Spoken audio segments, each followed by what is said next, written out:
oportunidade para falar com vocês faz tempo. Eu estava pensando nisso também. Eu acho que começamos a falar em quase 5 anos exato. Foi o verão do 2015. Então, exatamente. Normalmente viajo uma vez ao ano para visitar vocês lá no São Paulo e esse ano tudo diferente, mas é bom falar com vocês da Geo e também dos investidores de vocês. É ótimo. Muito obrigado. Então, a gente que agradece a sua participação nessa que é a primeira webinar dessa série de webinars. É realmente uma honra ter você participando com a gente. So, thank you very much for your availability. Well, with that, I'd just like to pass it to Marcelo, who will lead the interview. Obrigado e bem-vindo a todos. So, Josh, just starting, in broad strokes, I guess for the benefit of our audience, could you give us a little bit of a background on Deere and its strengths and its numbers? Yeah, of course. So, Deere, we're over a 180-year-old company, founded in 1837, with our roots in agriculture and a pretty strong history of innovation, kind of beginning with our founder, with John Deere himself, throughout time. And I think, you think about what we've grown to now, 180 years, a couple key businesses. Agriculture would be our largest business, and where we've got our, the biggest footprint and kind of leading position from a global basis. And I think that position of strength that we've built really comes from on the basis of a couple things that I'd call out. I mean, one, technology and products, that we've had a long history of just high quality products. The more recent, 10, 15 years is significant amounts of technology. We talk a lot about precision agriculture and what we've been able to do and invest in and do that vertically integrated within the company has really been a significant opportunity for us to grow and add value to our customers. And then, one last thing that I'd mention on the ag side in particular is our distribution and a world-class dealer channel, which you can have a lot of really good machines and have a lot of really great technology, but if you don't have a dealer network close to the customer on the ground, it's really, really hard to differentiate and actually make a difference. So, that's kind of a little bit of the ag side. We've got a construction and forestry business, which has been a little more North American centric. Over the last few years, we have grown exposure in Brazil. And then we made an acquisition of the Wirtgen Group, which is a road building company, the global leader in road building based in Germany, that we acquired a couple of years ago. That's helped to grow some of that, the global scale of that business. Then maybe the other piece is more of a supporting business. We have our own financial company, John Deere Financial, which does a significant amount of financing for our customers and our dealers, and we think strategically is really important to the business. Okay, I guess I have a couple of segues here. First of all, let's talk a little bit about the dealership network and the technology and how they work together to make sure that the machinery, as you said, is up and running all the time. I was impressed last time I visited you last year, and that's just after the rains had come, and I guess everywhere I looked, it was planted, right? But I guess they only had something like 1 or 2 weeks of window to be able to plant all that, all that acreage. So if you could just talk a little bit about that. Yeah, so one of the challenges that farmers everywhere are increasingly faced, and this is no different North America to South America or South Africa or Australia, with more volatile weather, the time to execute jobs, whether it's planting or spraying or harvesting, is tighter and tighter. And the importance of uptime, when I mean uptime, meaning your machine's running, is pivotal. And so we've seen customers that have been able to get a planting job done last year in 2 days, because it was the only 2 dry days they had in a 3-week period. And using some of our technology and support of the dealer network, we're able to get those jobs done and have a crop. Neighbor across the road was not able to get planted. And, that's the difference between, making money in a year, making really good money, or potentially taking a loss. So the technology side and the machine side is really important, but, the dealer network is the one who stands behind those machines, and they are the ones taking those phone calls at whatever time of a day that a machine may go down. So we've spent a long time, 20 plus years, really working with our dealer network to consolidate. And when I say consolidate, I mean fewer owners, but larger overall dealerships. And what we've seen is larger dealers have kind of three hallmarks among many. They tend to have higher market share, they have better customer experience, and they also tend to do better from a financial perspective. And that's important. They can weather cycles, that agriculture goes through.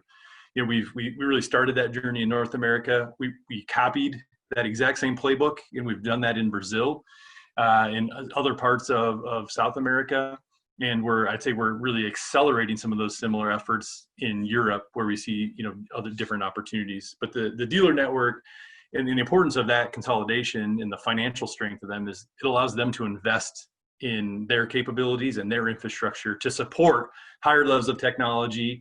And what that's really led to is we've seen our dealers, bringing in different sorts of skill sets. So they're bringing in computer scientists, they're bringing in agronomists that can help to leverage these tools and the data that we're now capturing to help our customers make the best decisions and execute those jobs in the field.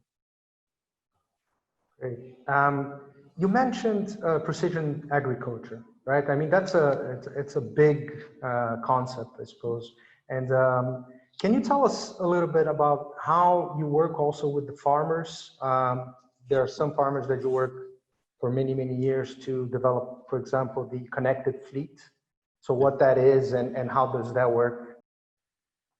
Yeah. So when you think about precision ag, we started on this over 20 years ago, laying kind of the foundational technologies. So the most foundational technology for precision ag is guidance, GPS guidance.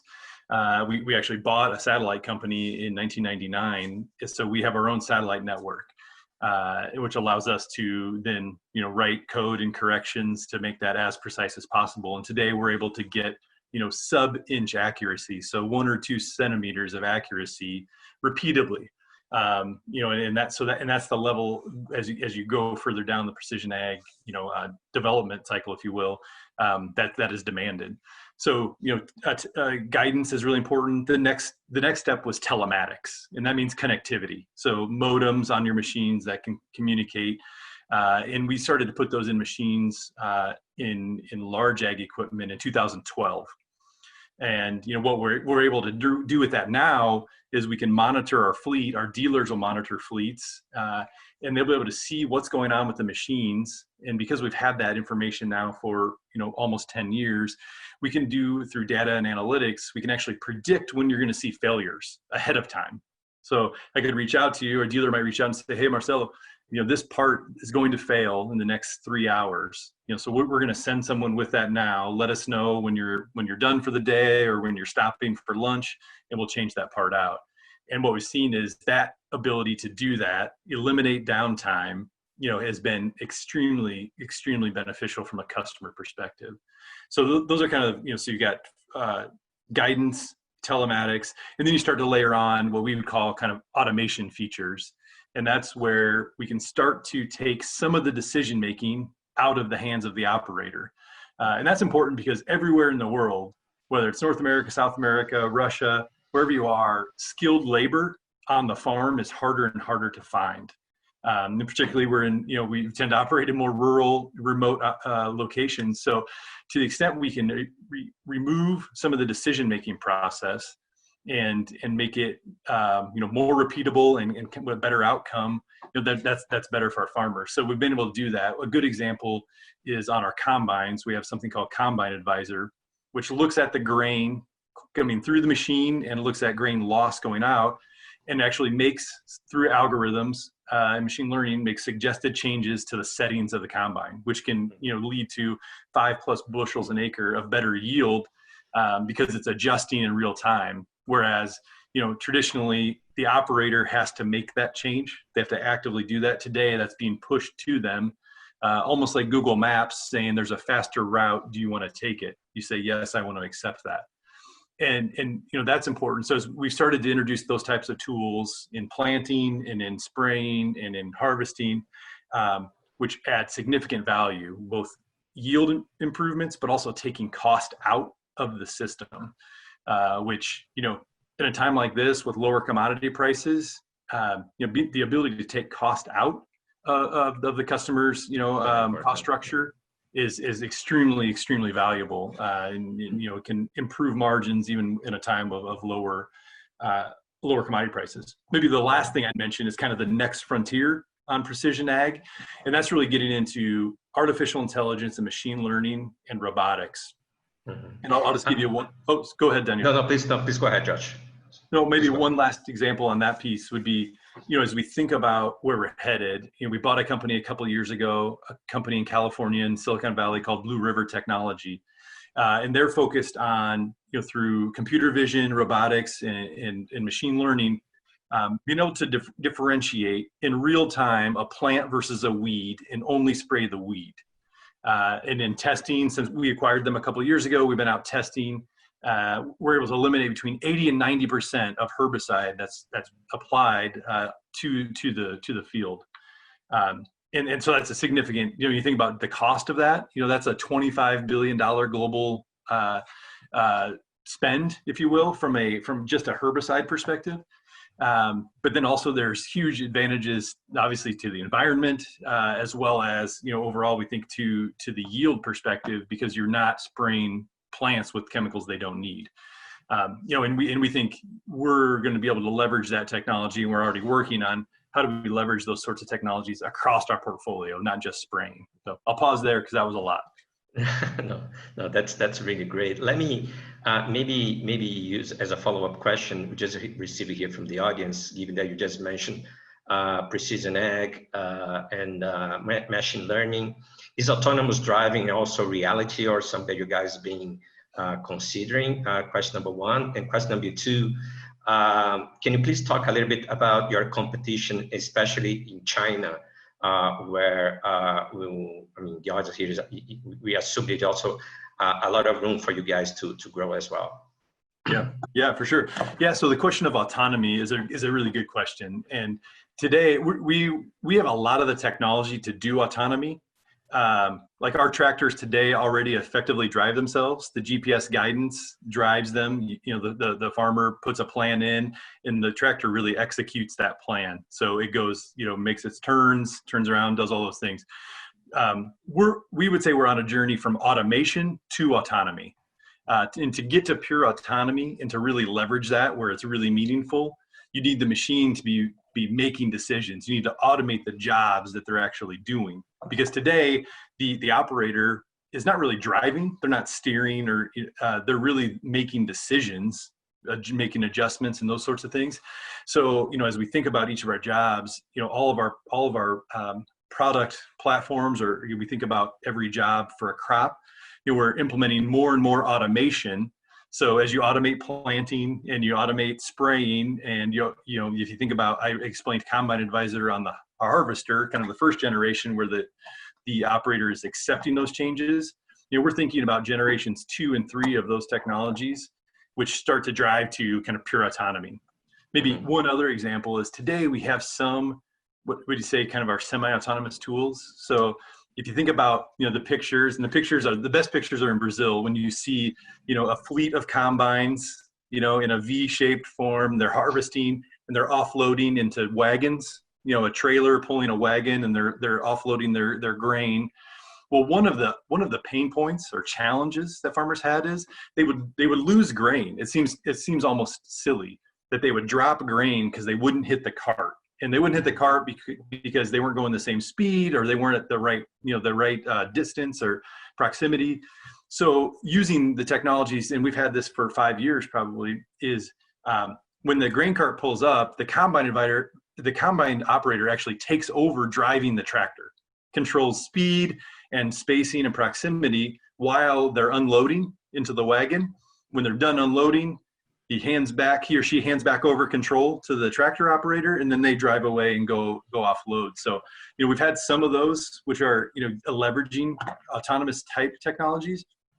So we think there's a future there. Today, we think there's more value in automating the jobs, but certainly you have to automate those to get to full autonomy. So I think that's kind of the journey we're on, and we think we've got a long runway of opportunities to improve the customer economics, the farmer P&L, and we're confident as we improve those economics, then we can share in that value as well.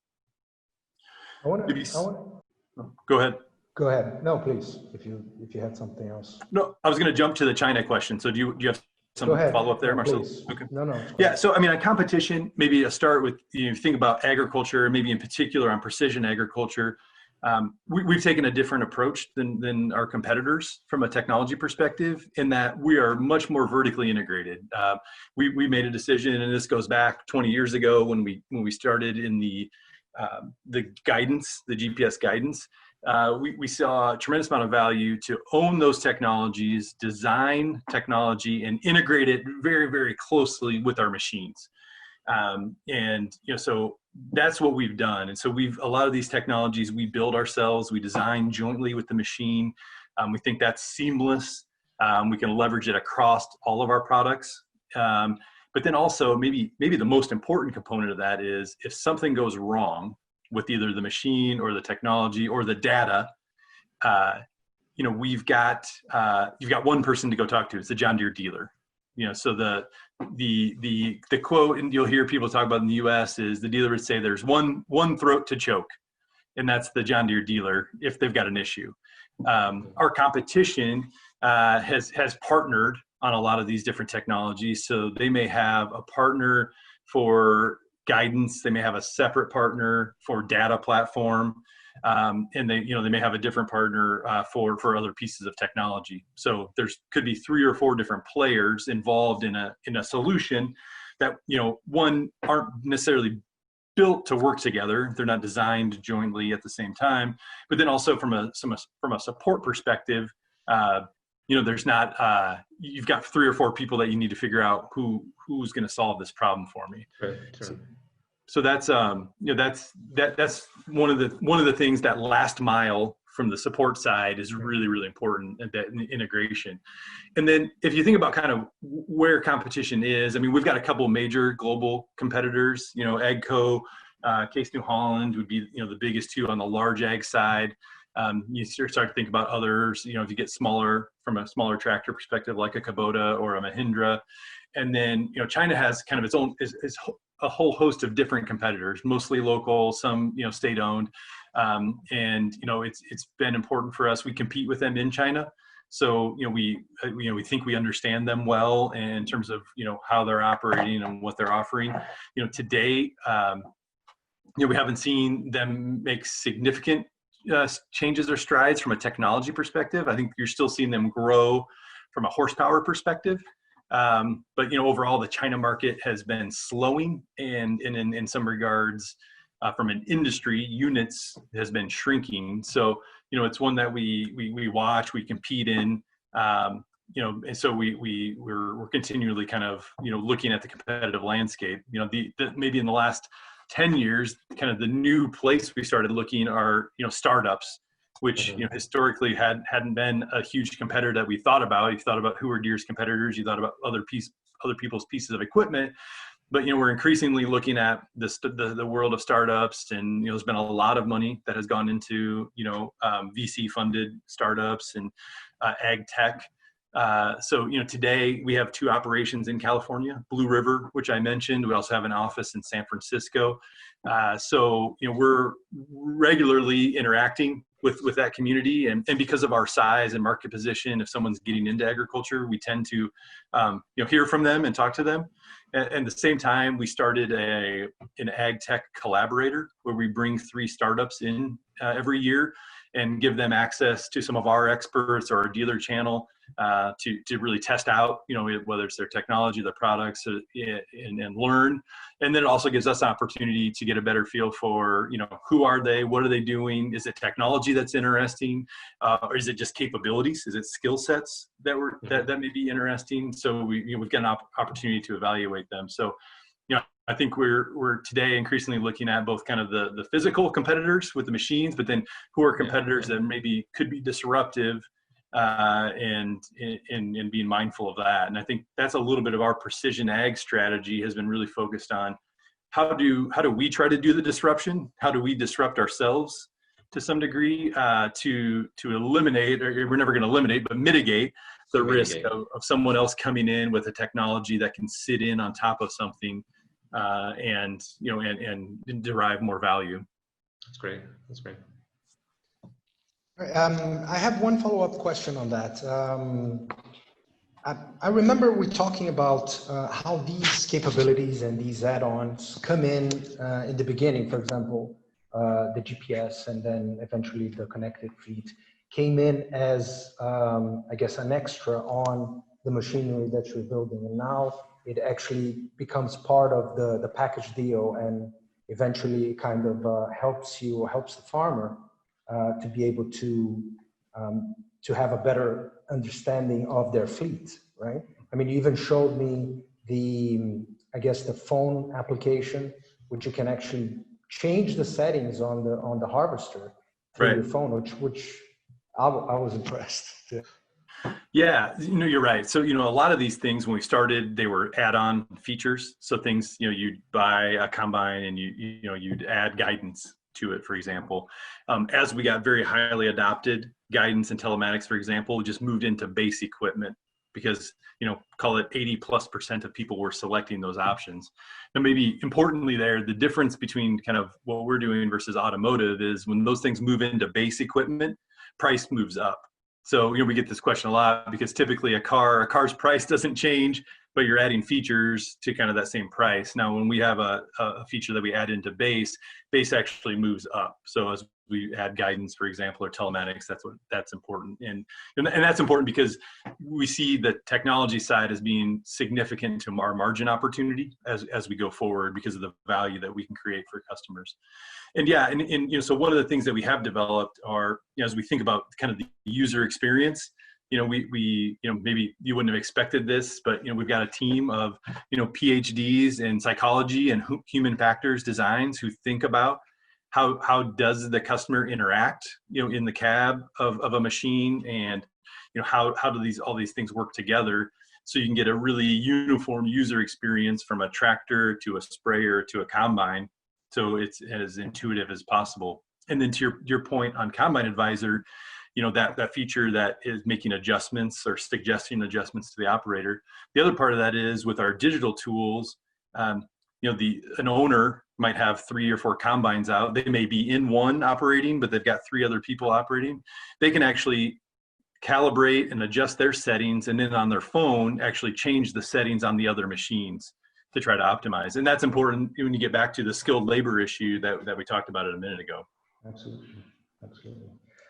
So Josh, maybe we can talk a little bit about, obviously we think of Deere as an ag business in its core, the plow that broke the West and all that, but also I guess construction and forestry have been a part of Deere for a long time, and with the acquisition of Wirtgen, it actually increased quite a bit. So maybe if you could just touch on Wirtgen a little bit, and what are the products, and how much has it actually increased the construction side?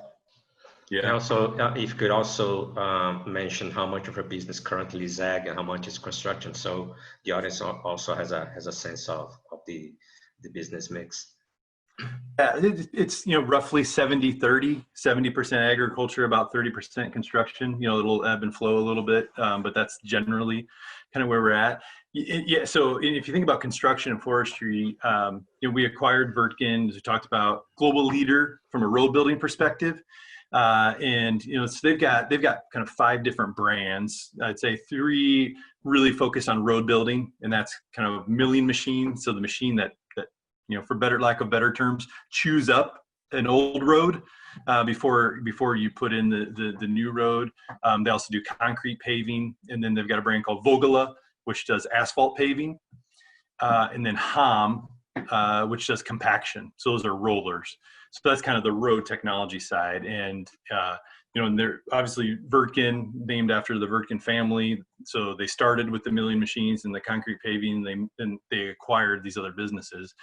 On the road building side, their market shares, particularly Wirtgen and Vogela, are kind of like kind of our position in large ag, really, really strong, and in some cases better.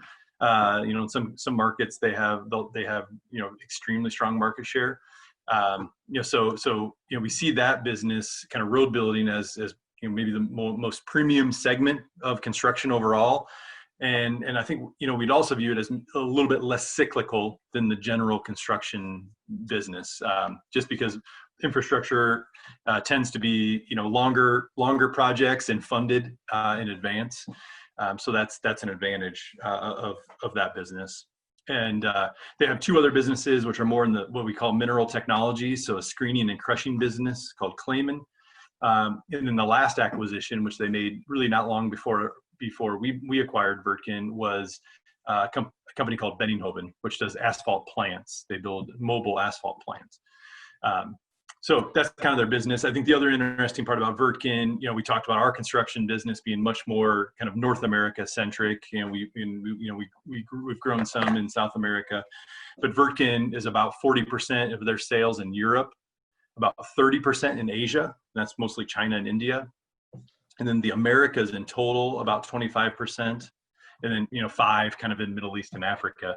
So much more geographically diverse than our business. And when you think about a road construction site, you think about what happens, what are the machines right before the Wirtgen machines in building a road? It's earth moving equipment. It's motor graders and bulldozers and those sorts of things. So, now we kind of have the full kit, if you will, to build that road. And you think about road being kind of like planting or building or growing a crop. There's a whole production system there, and there's a bunch of jobs that get done.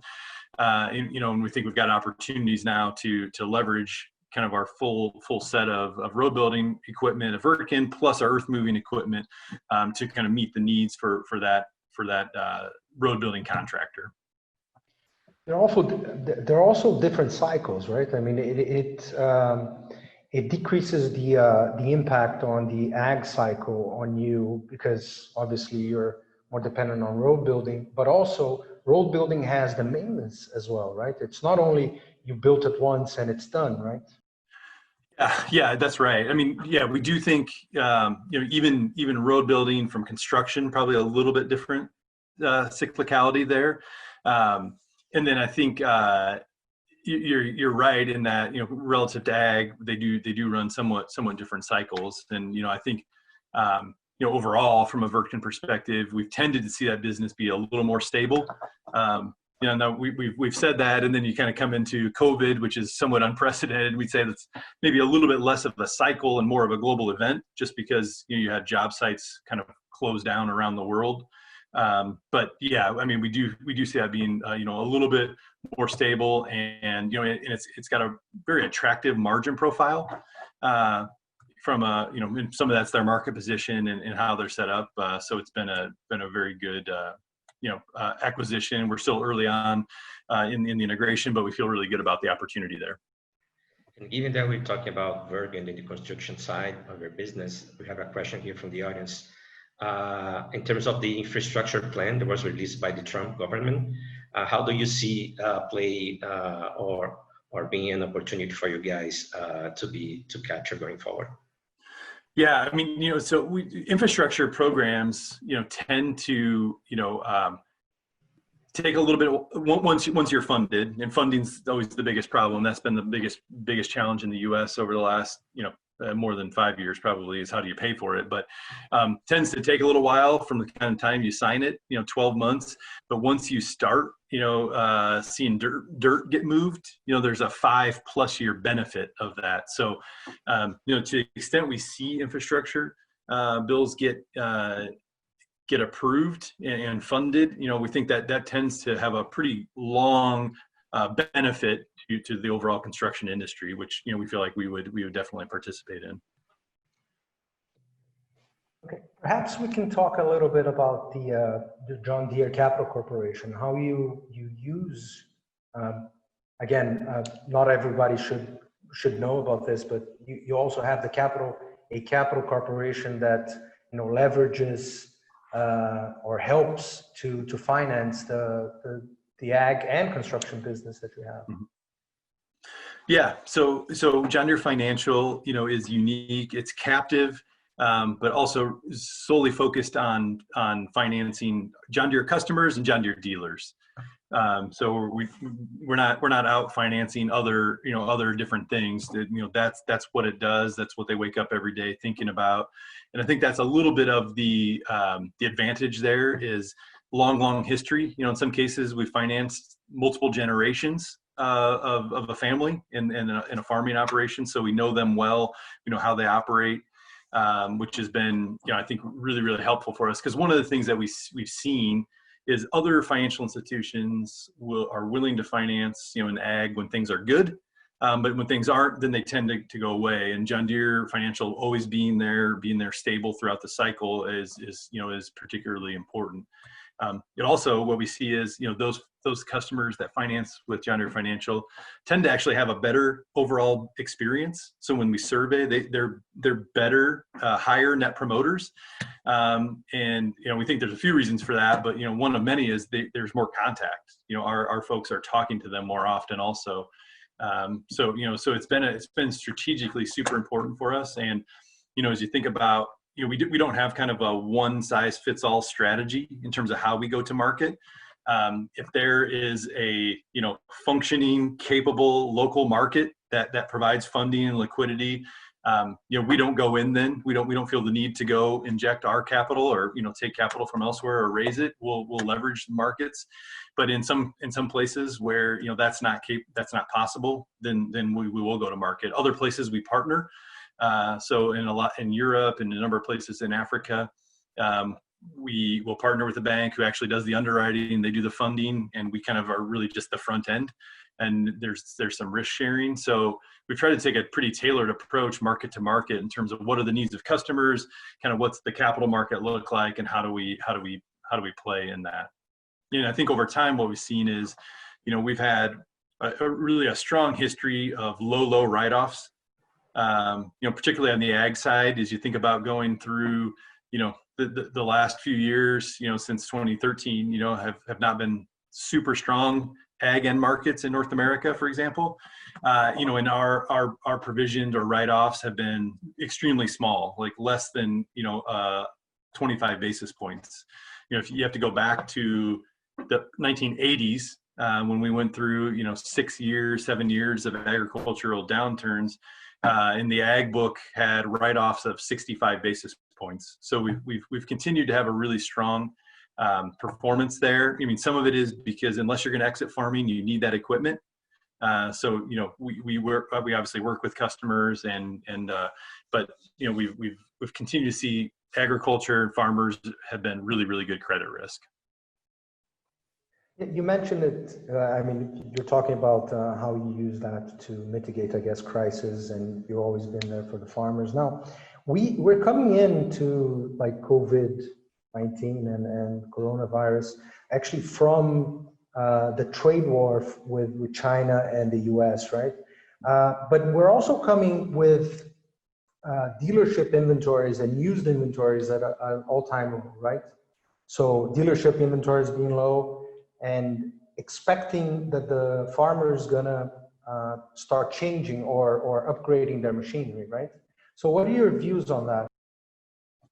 Yeah, so you're right. I think this has been one of the challenges over the last couple of years, and challenges in one place are obviously opportunities in others, right? So as we went through the trade war, U.S. and China, we certainly saw the U.S. customer be more cautious and not, and I think what you'd hear from U.S. farmers is they'd much rather have free trade than government aid. That's kind of the refrain you'll hear them say. The preference would be, let me grow my crop and let me compete, globally and sell it and let the grain go to where it's being demanded. So I think over the last couple of years, what we've seen is people have paused and been a little more cautious in terms of their replacement. Even though, the age of the fleet is older than it's been in North America in 2 decades and those sorts of things. Because you've had the flip side where, Brazil is the best example of significant amount of exports, going to China.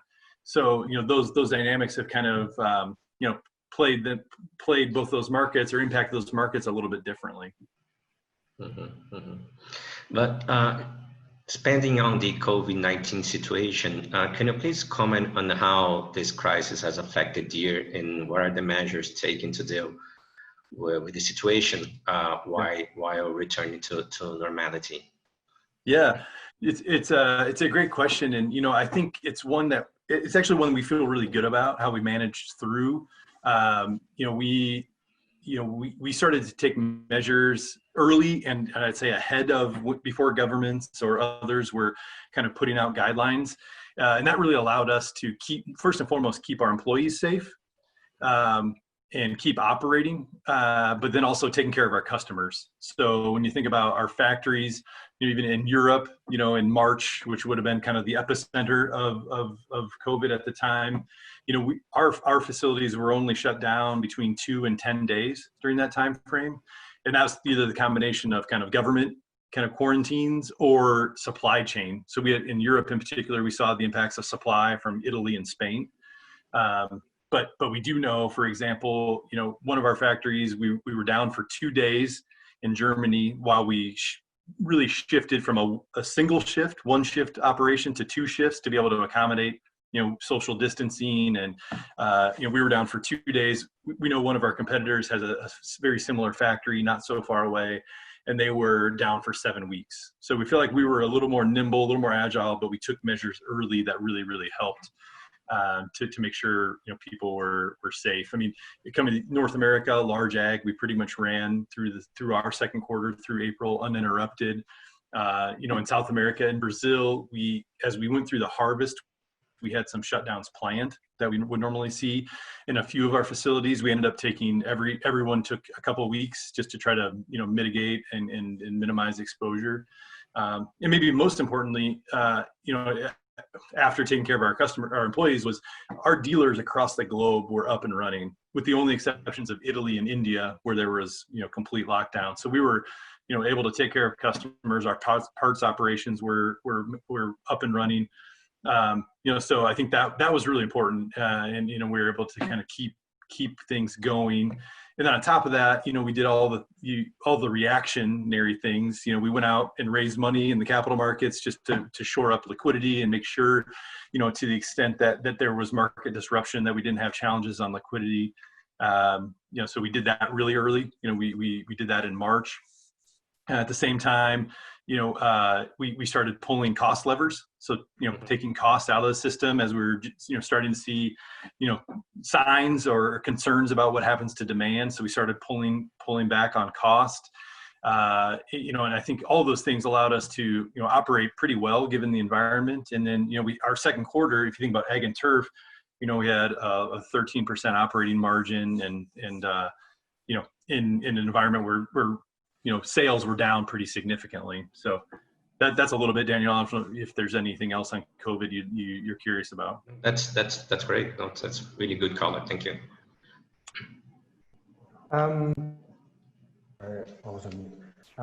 So Josh, going back a little bit on technology, just so we can start wrapping up on a couple of more questions, I guess, from the audience.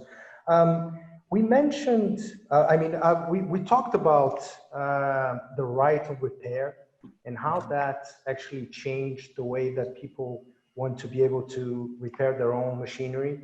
But the fact is that a company like equipment such as Deere has such a complexity to it that it can't be so easy to just open it up and do it yourself, right? Also, you have the liabilities involved in that. So, yeah. So right to repair, is in a lot of conversations, and maybe we think about kind of maybe 2 issues. Right to repair, is just, Marcelo, you've got a machine and you want to be able to work on it, and that's something that we are supportive of, and we've worked with the AEM, the Association of Equipment Manufacturers, and all the members to kind of get to a common agreement on how do you enable that. So things like, being able to diagnose machines, diagnostic tools. We've made those available. The ability to get other like actual tools, other things. So we've tried to do everything possible to make sure people have the ability to actually fix machines that they want to be able to work on. The issue that's more challenging and where we have a bigger concern is on right to modify. So you get in a conversation around the ability to actually modify code within the machine. And that's where we have a bigger challenge, just as it gets into safety and other things. And, like our 8,000 series tractor, has more code in it than, the Apollo spaceship that went, into space, right? So they are increasingly complex. But when you think about if you're able to start modifying emissions or other things from a safety perspective, that's the biggest concern. And we say, those are things we want to be able to control, and whether it gets into warranty and other things. So I kind of break those two out. Right to repair, something we're very supportive of, and trying to make all those tools available. Modify is where we think that's a significant concern. Great. I have another question here from the audience. Can you please comment? Can you please share your views on what do you see as the key growth opportunities for Deere coming out of the crisis? Yeah. I mean, I think, when we think about our opportunities, I mean, even in more mature markets like North America, we continue to see a huge opportunity from a technology perspective, in how we can, unlock customer economic value. So I think there's still a pretty significant opportunity on the technology side around the globe. I mean, Brazil is a market where we see growth. You're still seeing acreage grow. We're also seeing, continue to move up in terms of horsepower. And really this last year, we just began to roll out kind of the latest technologies in Brazil. So, we're seeing market share growth there. We're seeing margin improvement. So I think that's certainly an area that we think we will continue to grow. I think the other place is in Europe. Europe is a more fragmented market, more players. A couple of our key competitors call that market home. And we've, this year we've begun to shift a little bit of our strategy to focus more on the large ag side and more on the precision ag side, where we feel like we can differentiate more, and not only differentiate, but also drive, more margin for Deere. I think one other way to think about that is, even in North America, where units aren't necessarily growing tremendously over time. I mean, we would acknowledge now we're in a kind of a low point from an industry perspective, but through technology and features, we're seeing average selling prices grow.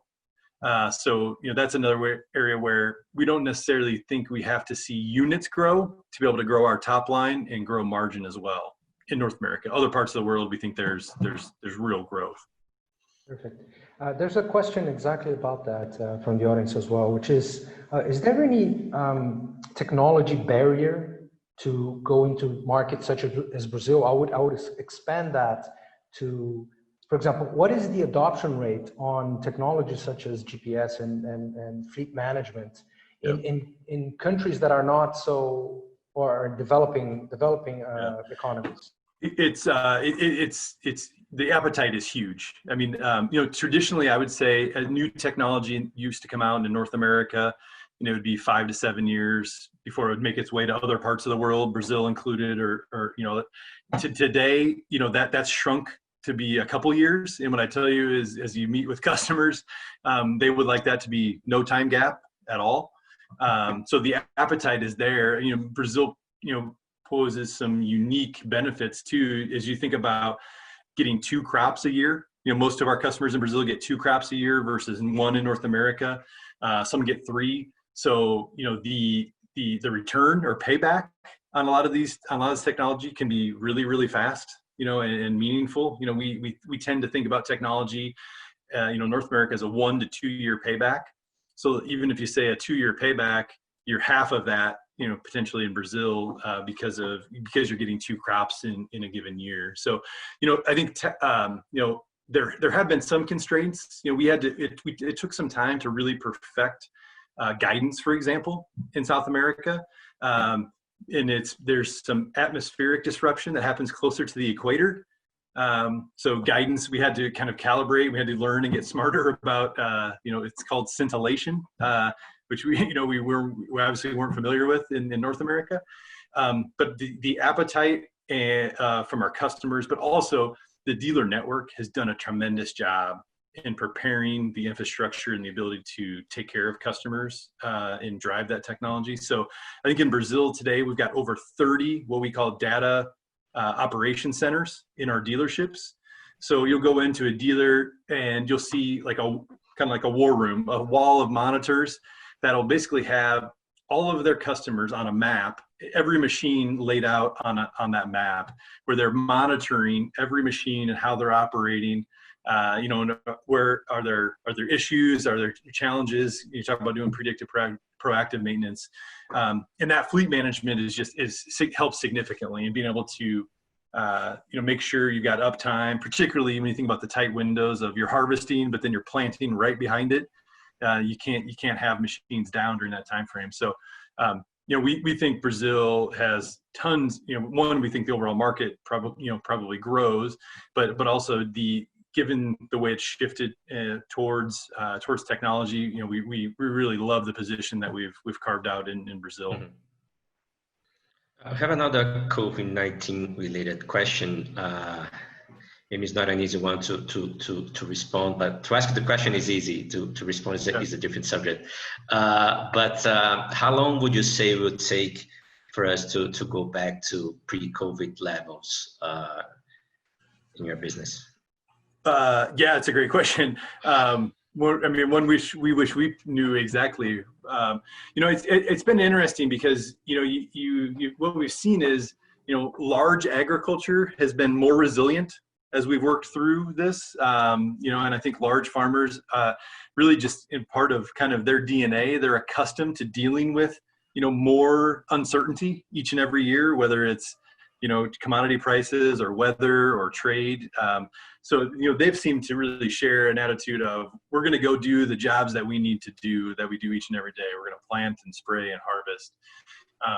So we'll see. I think some of the shorter term impacts, I think, relate to, North America and really in South America too, people driving less.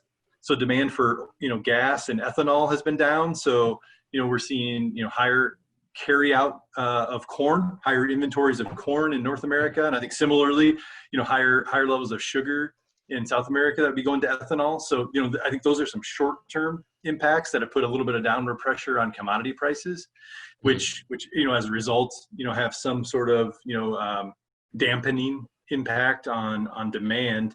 So I think it varies. And I think some of it is, how quickly do we get through this, and do things start to open up, or do you see a second wave? And I think, the uncertainty, I think, is going to wane on what happens. Do we get through this, and do you see the curve fall, or, how does that move? And I think, we tend to watch Europe and how is it trending there, just because they were ahead of us. And I think, probably, we were next, and, Brazil, Mexico are probably after us in terms of, how that's moving through. So, I think, the biggest thing we can do is, we'll try, we always contingency plan from our operation perspective in terms of what is demand going to do, and how do we build flexibility in our ability to react up or down.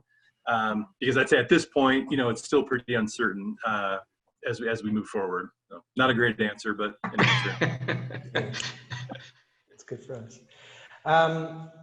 Talking about technology change in general, I guess one of the biggest ones that we've seen in the last years is the change from combustion engine to electric motors. Do you see? Does it make any sense for Deere in the long term? Yeah, so it's, I think, pure electric is something we think about, and we've actually, worked on. We put together like 150 horsepower pure electric tractor for the SEMA Ag Show in Paris. Now the problem was the battery lasted about 40 minutes, and it weighed 2 times, its Still internal not there combustion yet. counterpart. So, the power density and the duration of work is still a challenge. Now, what I tell you is, as on-road trucks and other things move, that will the acceleration of technology and the deceleration of cost and weight and other things will come down. So it's something we watch closely. I mean, I think today we think we see more electric opportunities on the small end. If you think about a riding lawnmower that, I'm going to go out in my yard and I need it for 30 minutes, some of those type of things, maybe happen first because, those batteries are more readily available. On larger equipment, what we see is we are electrifying more of the components. So not pure electric, but if you think about,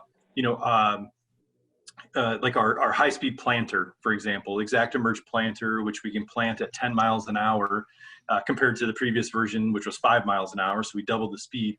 You couldn't do that without those row units being electrified. Right. So today, the tractor really acts as a generator and pushes power to electrify those components, be very precise and very accurate as you go through the field. Similarly, we've got our largest construction machine, the 944 loader, is a hybrid model where it actually has the engine, it pushes out power to electric wheel motors.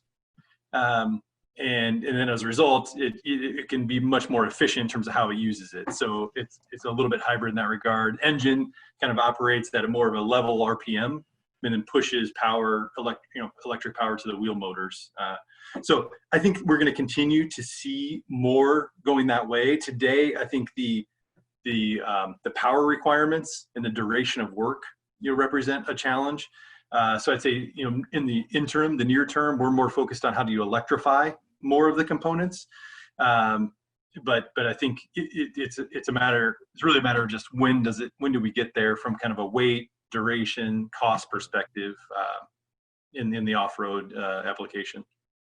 Absolutely.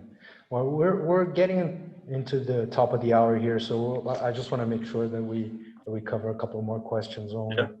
Yeah. So Josh, and I've made this question before, but never with an audience. So could you give us some ideas of the main challenges that Deere is facing today and in the medium long term? Yeah, I mean, I think, we talked about a couple of these earlier, maybe in some regard, where you think about technology and the importance of technology and how do we make sure that we feel like we've got a lead competitively. How do we keep that lead? How do we keep our eye on non-traditional disruptors? I think is a really important one. And how do we increase our speed in which we go to market? So you may have seen over this last week we talked about introducing a new operating model.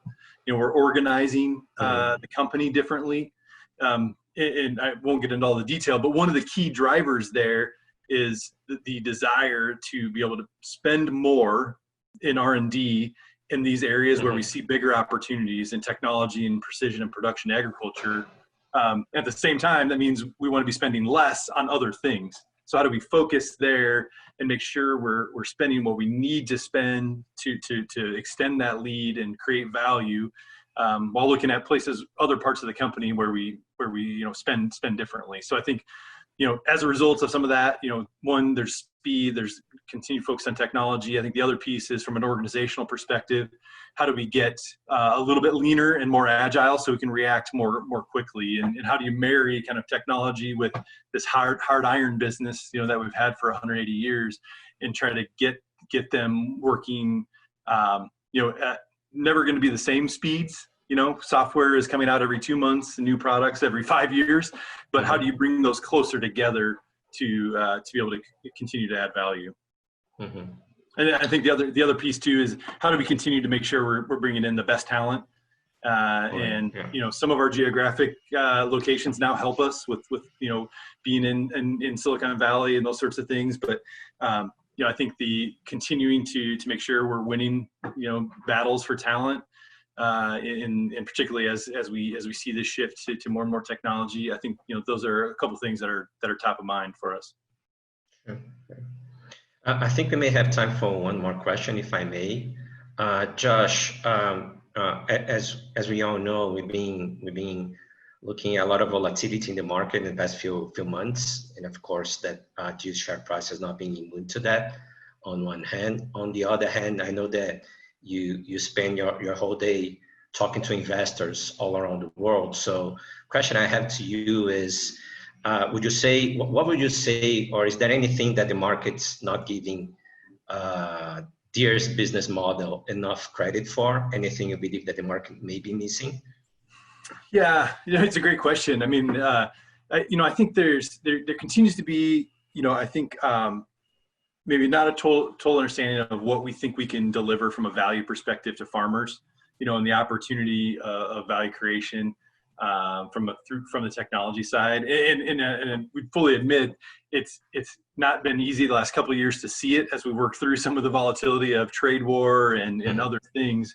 But we are, we believe wholeheartedly a lot of this shift in our strategy is kind of, as a result of that. So I think that's an important component, just to, what we think the technology side can deliver for us, and it's not technology for technology's sake, but it's technology married with our quality machines and the dealer network kind of that put this package together that really no one else can match in terms of what we can do there. I think that's one. I think there's still not good understanding of how strong our position is in Latin America. When we look at our market position in Latin America, if you look at market share from a dollar perspective, we'd say we're the clear leader, and we have like 50% of the market. So I think that one still seems, I think, is a little bit misunderstood just because of what the market dynamics have been historically. I think those are a couple of big ones that aren't extremely clear. That's great. That's great. Well, with that, I think we reach the end of our program for this webinar. Josh, I wanted to thank you again for your time and availability for this call. It was really great. I don't know if you'd like to share any final remarks, or maybe leave yours or Deere's direct contact info. Yeah, no, just appreciate the opportunity. It's good to see you and participate. And anytime if there's additional questions we didn't get to, just send them to me. Marcelo can send them to me. If anyone has questions, we've got a shared mailbox. It's deere.ir@johndeere.com. So reach out anytime, or if anyone is in the U.S., if you're near Chicago, don't hesitate to reach out. We'd love to host. And perhaps when things normalize and we're back traveling, when I can come down to Brazil, they'd be happy to, and potentially we could even host your group of your investors at one of our facilities to. That would be great. It'd be a pleasure to show you our new office. Yeah. And on behalf of Geo and all the audience, thank you very much, Josh. It's been great. It was really great. Yes, everyone. Thank you. You take care. Ciao. Bye. Outro.